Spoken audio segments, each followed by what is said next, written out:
Hello dear students, आज हम बात करेंगे इनऑर्गेनिक फार्मास्यूटिकल केमिस्ट्री के कुछ इंपॉर्टेंट क्वेश्चंस जो कि वी फार्मेसी में फर्स्ट सेमेस्टर में है सब्जेक्ट। सबसे पहले यूनिट फर्स्ट की बात करेंगे, short answer type questions. Why nitric acid used in the limit test for the chloride? Nitric acid क्यों यूज़ करते हैं लिमिट टेस्ट ऑफ क्लोराइड के? To prevent the precipitation of acid particles such as the phosphate and sulfate। Precipitation को prevent करने के लिए such as the phosphates and sulphate. दूसरे question की बात करेंगे, why HCl is used in the limit test of the sulphates? To remove the impurity of the sulphate. Impurity को remove करने के लिए हम HCl यूज़ करते हैं। तीसरे क्वेश्चन की बात करेंगे, why barium chloride is used in the limit test of the sulphate? Barium chloride क्यों यूज़ करते हैं limit test of the sulphates के लिए? Barium chloride react with the sulfate to produce a barium sulfate which can be seen as a white precipitate। Barium chloride जब use करते हैं limit test of sulphate के लिए तो उसमें white precipitates हमें ऑब्जर्व होता है। सब और तीसरे क्वेश्चन की बात करेंगे, give the name of the apparatus used in the limit test of the arsenic. Arsenic एक ऐसा स्पेशल लिमिट टेस्ट है जिसको केवल हम गुडजिट ऑपरेटस में ही परफॉर्म करते हैं। यह एक ऐसा ही लिमिट टेस्ट है जिसके लिए केवल हम गुडजिट टेस्ट ऑपरेटस का ही यूज़ कर सकते हैं, बाकी किसी में अन्य में परफॉर्म नहीं कर सकते इसको। चौथे क्वेश्चन की बात करेंगे, give the name of the limit test of the final volume content 51 ml। सब लिमिट टेस्ट में से केवल ऐसा एक ही लिमिट टेस्ट है जिसका केवल 51 ml वॉल्यूम होता है, वो है क्लोराइड लिमिट टेस्ट। और बात करेंगे अब long answer type question. What is impurity? Impurity क्या होता है? Give a note on the sources of impurity in pharmaceutical products. Most of the important repeated question in your AKTU examination.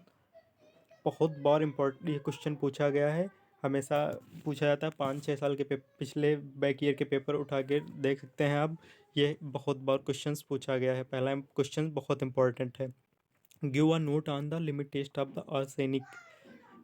Give a note on the limit test of the lead. Give a note on the limit test of the sulphate. Give a note on the limit test of the iron. Give a note on the limit test of the chloride. बाकी arsenic और chloride का limit test सबसे ज़्यादा important है, ये सबसे ज़्यादा पूछे जाते हैं एग्ज़ाम में। अब हम बात करेंगे आगे सेकेंड यूनिट क्वेश्चंस।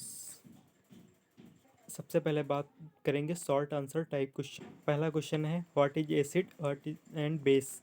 एसिड क्या होता है, बेस क्या होता है? व्हाट इज बफर, बफर क्या है? Give a buffer equation, buffer equation देनी है। Give a full form of the ORS, इसका फुल फॉर्म होता है oral rehydration salt.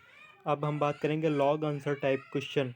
What is the buffer isotonic solution? Buffer isotonic solutions क्या होता है? Explain measurement of the tonicity को explain करना है, मेजरमेंट ऑफ द टोनिसिटी को।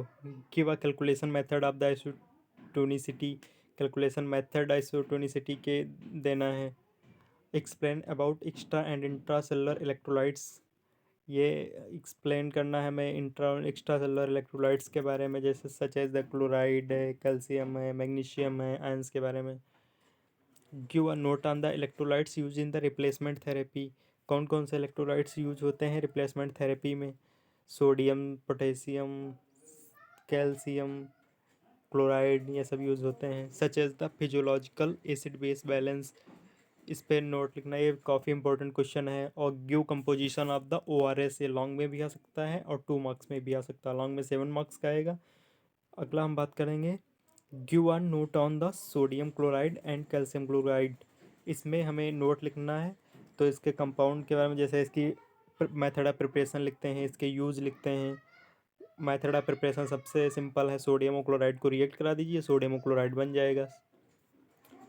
अब अगला क्वेश्चन बात करेंगे, what is the dental product explain about sodium fluoride and zinc eugenol cement.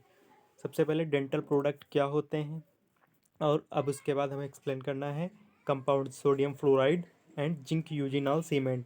इसके बारे में हमें थोड़ा डिटेल में लिखने होगा। मेथड ऑफ प्रिपरेशन है, स्टोरेज है, यूजेस हैं, फिजिकल प्रॉपर्टी हो सकती हैं, केमिकल प्रॉपर्टी हो सकती है, इसके बारे में हम डिटेल में लिख सकते हैं। अब हम बात करेंगे यूनिट थर्ड के कुछ शॉर्ट इंपॉर्टेंट क्वेश्चन, जैसे व्हाट इज एसिडिफायर्स क्या होते हैं, व्हाट इज एंटासिड क्या होते हैं। जो स्टमक में एसिड जब ज़्यादा रिलीज होने लगता है तो हमें पेन वगैरह होने लगता है, जिससे हमें खट्टी डकारें वगैरह आने लगती हैं, तो इसीलिए हम इसके लिए यूज़ करते हैं एंटासिड, जो हमारे एसिड सिक्रेशन को कम कर देता है। अगला है व्हाट इज़ द कैथारटिक्स क्या होता है। What is the antimicrobial, जो माइक्रोब के अगेंस्ट वर्क करते हैं और माइक्रोब्स को किल करते हैं, such as the bacteria, virus, fungi वगैरह। अगले अब लॉन्ग क्वेश्चन की बात करेंगे। सबसे पहले पहला क्वेश्चन बात करेंगे लॉन्ग क्वेश्चन में, गिव नोट ऑन द एसिडिफायर्स। एसिडिफायर्स पे हमें एक नोट लिखना है विथ सुटेबल एग्जाम्पल लेकर, सच एज द मतलब एक कोई कंपाउंड ले लेंगे, उसके बारे में डिटेल में एक्सप्लेन करेंगे। फिर give a note on the antacid क्या होते हैं, इसके बारे में थोड़ा डिटेल में लिखना है विथ एक क्लासिफिकेशन, इसका क्लासिफिकेशन देना है। एक्सप्लेन अबाउट द कैथारटिक्स क्या होते हैं विथ सुटेबल एग्जाम्पल, इसके बारे में भी डिटेल में देना है। Give the mechanism of action, classification of the anti microbials, अब इसका मोड ऑफ एक्शन देना है और classification of the anti microbials का। एंटी माइक्रोबियल्स में एंटीबायोटिक्स का लिख सकते हैं, क्योंकि ये इसी में आता है। ये बैक्टीरिया को मतलब किल कर देता है। बैक्टीरिया में कैसे किल करता है, उसकी प्रोटीन सिंथेसिस को इनहिबिट करके, और जिससे उसकी प्रोटीन सिंथेसिस नहीं होगी तो बैक्टीरिया जो है किल हो जाएगा। अब बात करेंगे गिव अ नोट ऑन, इस पे हमें नोट लिखना है। ये पूरे कंपाउंड है, इसके बारे में थोड़ा डिटेल में लिखना होगा, वही मेथड ऑफ प्रिपरेशन हो जाएगा, यूज हो जाएगा। Chemical property, physical property, storage, hydrogen peroxide है, आयोडीन है, पोविडोन आयोडीन है, पोटेशियम परमैंगनेट है, बोरिक एसिड है, कैलोइन है, मैग्नीशियम सल्फेट है, एल्युमिनियम हाइड्रोक्साइड जल है, मैग्नीशियम हाइड्रोक्साइड। इसमें के कुछ इंपॉर्टेंस पढ़ लेना, जैसे सच एज द, जैसे बोरिक एसिड का है पूछा गया है, मैग्नीशियम सल्फेट है, एल्युमिनियम हाइड्रोक्साइड जल है, मैग्नीशियम हाइड्रोक्साइड, ये कुछ ज़्यादा इंपॉर्टेंट है, बाकी एक बार देख लेना सब। अब हम बात करेंगे यूनिट 4 के इंपॉर्टेंट क्वेश्चंस की। इसमें सबसे पहला क्वेश्चन है give a note on the poison antidote, इस पे एक नोट में देना है। पॉइजन एंटीडोट के बारे में थोड़ा डिटेल में लिखना है, लॉन्ग में क्वेश्चन आता है। Explain about expectorant with example, इसमें भी एक्सपेक्टोरेंट के बारे में डिटेल देंगे, फिर एग्जांपल एक कोई कंपाउंड लेके उसके बारे में डिस्क्राइब करेंगे। एमेटिक्स क्या होते हैं, एमेटिक को एक्सप्लेन करेंगे, इसका एग्जांपल भी एक्सप्लेन करेंगे। ठीक, हेमेटेनिक क्या होता है, जो ब्लड के फार्मेशन में हेल्प करते हैं, उसका भी एग्जांपल, जैसे such as the ferrous gluconate है, फेरस सल्फेनेट है, फेरस सिट्रेट वगैरह है। अस्ट्रिंजेंट क्या होते हैं, इसका थोड़ा एक्सप्लेन कर देंगे और इसका एग्जांपल एक दे देंगे। अब अगला है गिव अ नोट ऑन, इसमें कंपाउंड तो लगभग कुछ इंपॉर्टेंट पढ़ लेना, बाकी इंपॉर्टेंट है लगभग, सच एज जैसे अमोनियम क्लोराइड है, कॉपर सल्फेट है, फेरस सल्फेट है, सोडियम थायोसल्फेट है, ferrous gluconate, activated charcoal, zinc sulphate, potassium. सबसे ज़्यादा मोस्ट ऑफ द इम्पॉर्टेंट है फेरस सल्फेट और कॉपर सल्फेट है और फेरस ग्लूकोनेट वगैरह है। जिंक सल्फेट भी इम्पॉर्टेंट है काफ़ी।